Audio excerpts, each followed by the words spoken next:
Hello and welcome to another video from the Transnational Institute.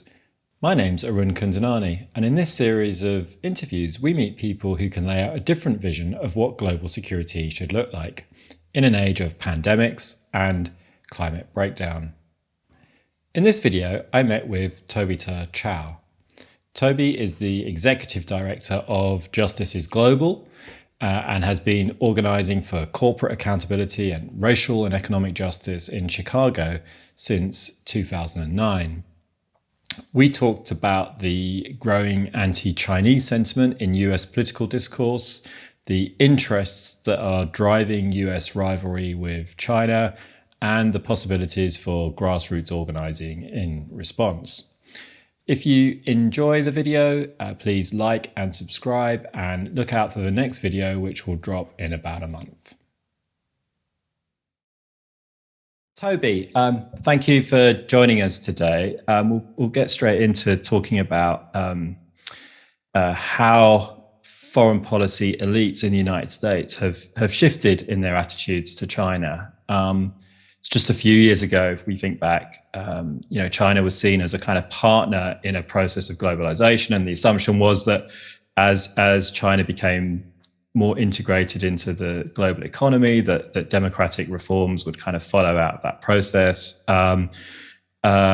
But if you look at how, for example, the Democrats talk about China now, they've completely shifted from that position, it seems, and now see China as a kind of global rival, a kind of threat to American interests. What explains this shift?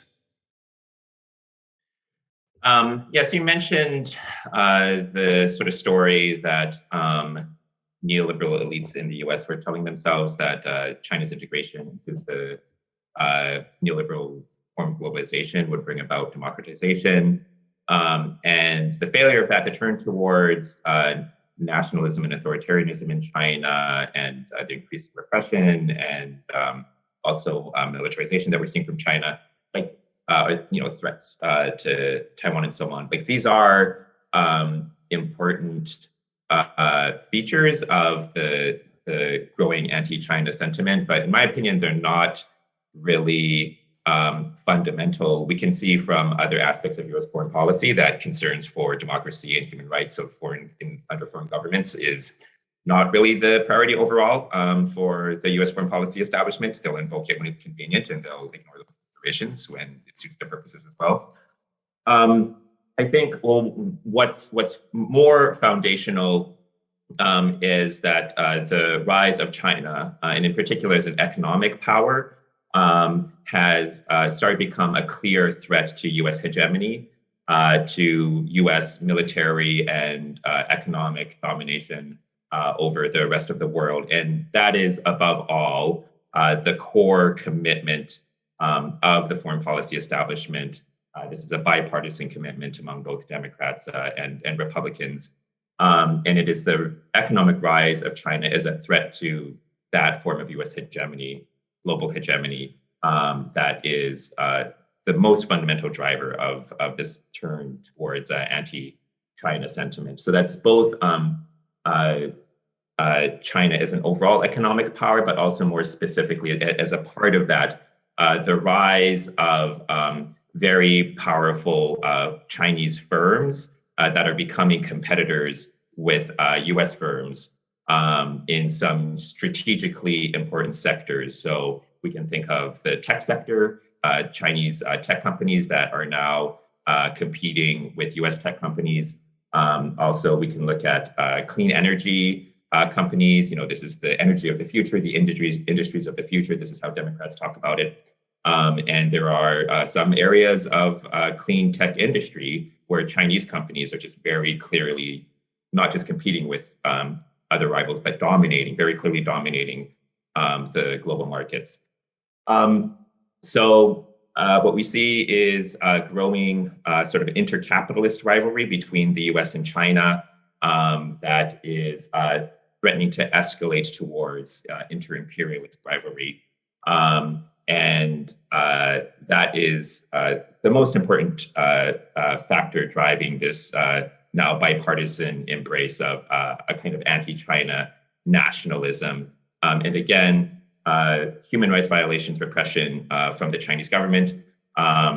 These are just important issues in themselves. They are also something that U.S. elites worry about, but again, I think like it would be a mistake to see those as like the priority commitments that are driving things. They get invoked because it gives a kind of moral veneer to an agenda that is fundamentally about protecting U.S. power. Mm-hmm. And so you mentioned this is bipartisan, but are there differences between how the Democrats and the Republicans approach this area? Yeah, there are some differences. So one difference is that Republicans are willing to be more explicitly racist and jingoistic in their anti-China narratives, and Democrats will often try to moderate that, although I think very often these turn out to be more a cosmetic kind of thing. Another more substantial difference, I would say, is that the approach that we're seeing from Democrats is an anti-China strategy that really emphasizes building an alliance, building like international alliances. So they build this as like, we're building an alliance of like liberal democracies, and they point towards Europe and Japan and so on. But of course, they're also cultivating alliances with countries that cannot be classified as liberal democracies or are strongly backsliding from democracy. So India and the Philippines are really important partners for the anti-China strategy. There's just no way, like you need India and the Philippines if you're going to pursue an anti-China strategy. And these are two countries where authoritarianism and nationalism are very severe threats to the future of human rights and democracy in both of those countries. And they are largely getting a pass from Democrats. So anyway, so that's sort of the approach from the Democratic side. It's about we need to build a new kind of international alliance to counter China. And what we've seen from the Republican side, certainly under Trump, like maybe different Republicans would handle things differently, but under Trump, even alliances with Europe were seen more skeptically. So Trump was very critical about European partners in NATO, applied tariffs to European countries as well as Canada. So there's a sort of pure nationalism that we're seeing from the Republican side. So those are some of the differences between the two approaches. And to what extent do you think that COVID and the kind of connection of COVID to China is being used as a way to mobilize some of this sentiment in political discourse? To what extent has that been a factor? I think it has been used. It's been a very powerful instrument in solidifying a new anti-China consensus. But I think it's not really the driving factor. The role that COVID played is that it's crystallized anti-China sentiments and sort of accelerated their development. But the trends were already well underway by the time that COVID arrived. So it may be like, COVID maybe pushed the timeline ahead, but the trends were already well in place. Yeah. And so how are you seeing the impact of this kind of anti-China sentiment in the political discourse affecting Chinese and Asian communities more generally within the United States? Something that has been encouraging to me in recent months is that we've seen a number of AAPI groups take on anti-China political rhetoric from within the Democratic Party. So there was significant controversy of this kind in Ohio, where Representative Tim Ryan, who is running for the U.S. Senate in Ohio, launched a campaign that was mainly focused on China bashing and scapegoating China for the economic problems facing Ohio workers.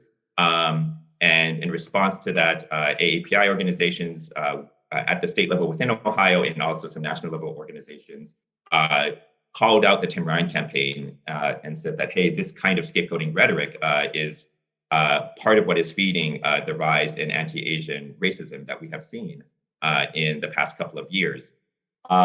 So I think that is a real connection, and there are now some like pretty mainstream Asian American organizations that can see that and are starting to push back against Democrats who are engaging in that kind of rhetoric. Yeah. And for people outside the United States who might not be familiar with the abbreviation, AAPI is Asian American and Pacific Islander. And also perhaps for people outside the US, is the kind of anti-Asian sentiment just something that's a kind of mood, or is it expressing itself in acts of violence or acts of kind of more organized discrimination? Yeah, so there have been acts of violence. So it ranges from like street level harassment to mass shootings. So just I think last week there was the latest in a series of shootings at Asian-owned businesses in, I think it was Houston. And that's just the latest example. There have been other attacks before that. We've also seen a steady trend in basically anti-Chinese racial profiling from state agencies, from the FBI, from some of like the some government agencies that fund research, like profiling Chinese researchers in ways that turn out to be, there have been a series of cases where it turns out that the agents responsible for investigating Chinese researchers were really just targeting because they're Chinese and there's no real case behind it. So yeah, we see this both at the street level and in government agencies. It's also worth mentioning that just last week there was a particularly complicated case where there was a church in Orange County in California where a Taiwanese immigrant engaged in a mass shooting at a Taiwanese American Presbyterian church. And this was motivated by the shooter's pro-unification politics. Mm-hmm. So there is, this is a thing from Taiwanese politics. Most of the Taiwanese population is opposed to unification with China. But there is what is now a minority of the Taiwanese population that is pro-unification, and pro-unification politics within Taiwan has a history of violence. So that is one of the factors underlying this shooting. But that combined with growing tensions between China and the U.S. and between China and Taiwan, with the overall gun culture in the United States, and it also seems that the shooter had relationships with members of the far right, mm-hmm. white nationalist politics within the United States. Yeah, a very complicated set of factors that led to a mass shooting at a Taiwanese American church. Yeah. Right. And Toby, can you talk a little about the kind of longer history of this? I think a lot of people might be familiar with the kind of 1882 Exclusion Act that is, I think most people describe it as the first kind of national kind of immigration control legislation in the United States, and that was directed at Chinese migrants. But can you talk a little, especially in the 20th century, about some of the kind of historical backdrop to what we're seeing today? Yeah. So Professor Russell Zhang, who co-founded the Stop AAPI Hate project here in the US, has like a really good way of putting it that US foreign policy towards Asia is US domestic policy towards Asians. Mm-hmm.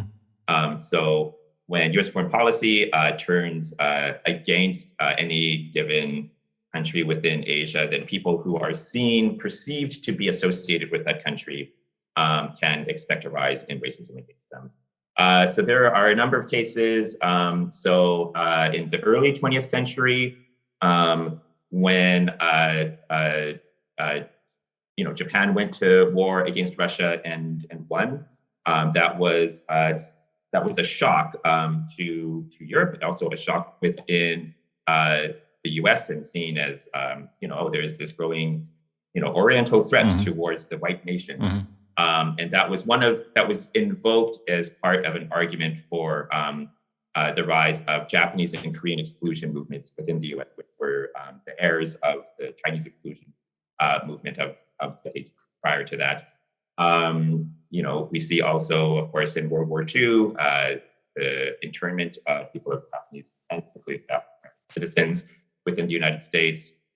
We see racism within the U.S. Associated with the Korean War, with the Vietnam War, and actually racism, combination of racism and communism that came back to the U.S. following the Vietnam War, became one of the seeds of the white power movement that then led to, over the decades, things like the Oklahoma City bombing in the 90s. And then eventually that movement turned into one of the most committed bases for the Trump movement. Another example would be the war on terror and Islamophobia that came with the war on terror.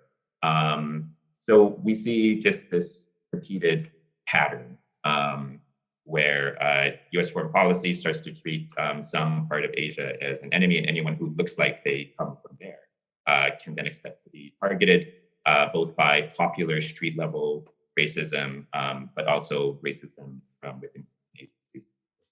So, speaking of the war on terror, so one of the conversations that has struck me recently, when I've been having discussions about some of this stuff with Muslims in the United States, is this kind of perception that the war on terror might have now ended, and the kind of idea of a new Cold War with China is a kind of replacement for the war on terror, and associated with that is the idea that kind of Chinese are the new Muslims, and that the idea that the United States kind of always needs this one enemy, this one racialized enemy, as a foreign policy thing, and also then domestically, as you're pointing out, and now we're switching from the Muslims to the Chinese. What do you make of that? I think that, it is true that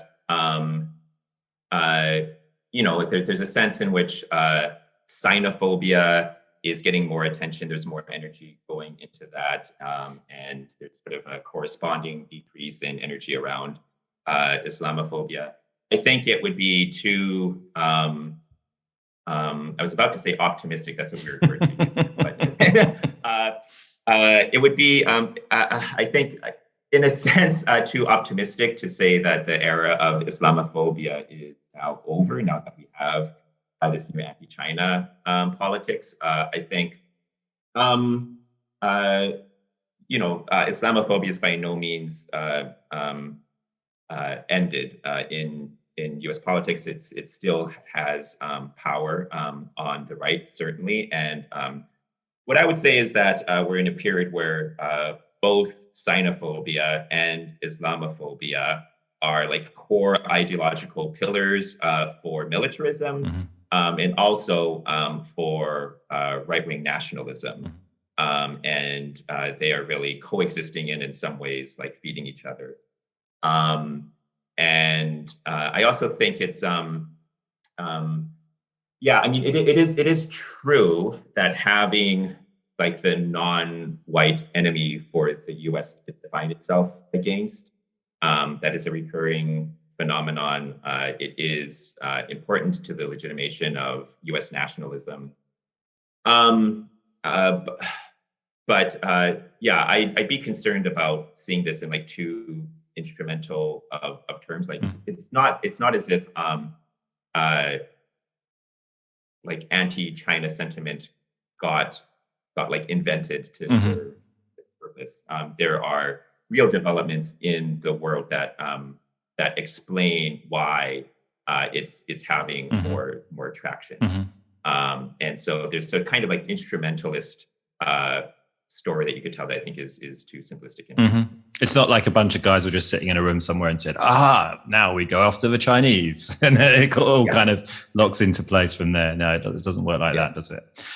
So can you talk about some of the organizing work you've been doing around these issues? Because I know that's a major part of your work over the last few years.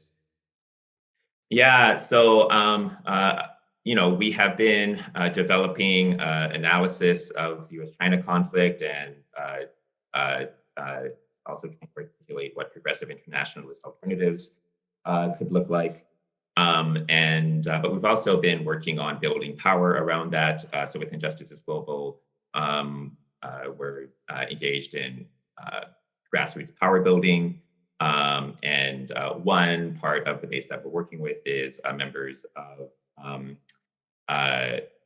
directly impacted diasporas. So that would be Chinese, but also Taiwanese and people from Hong Kong and that sort of thing.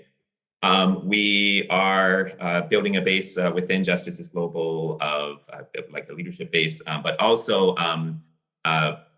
working with a broader coalition of organizations.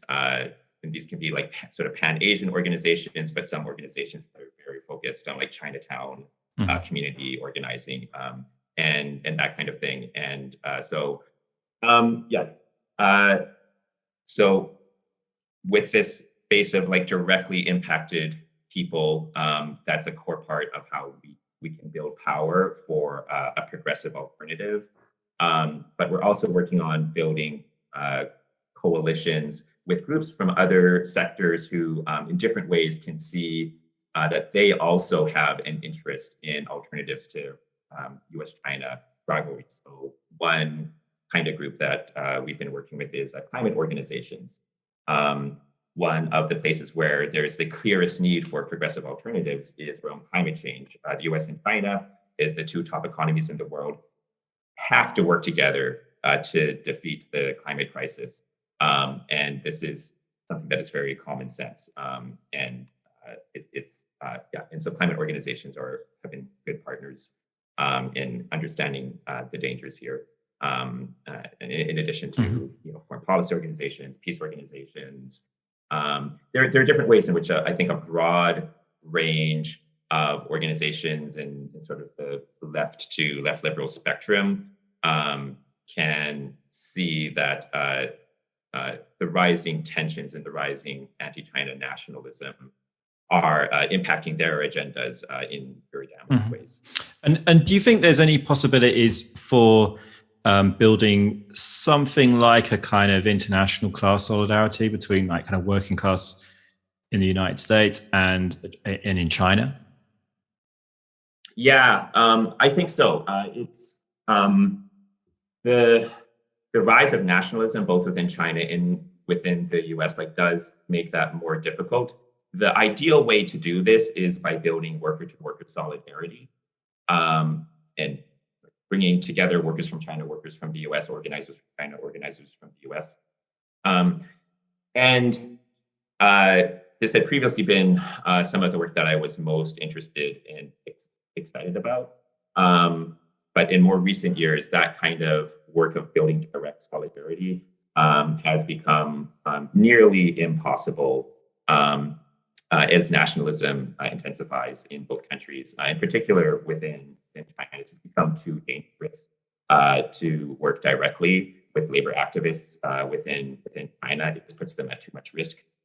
So that kind of direct solidarity, building at ground level, is unfortunately next to impossible. But I think there is still work that we can do within the diasporas in the United States.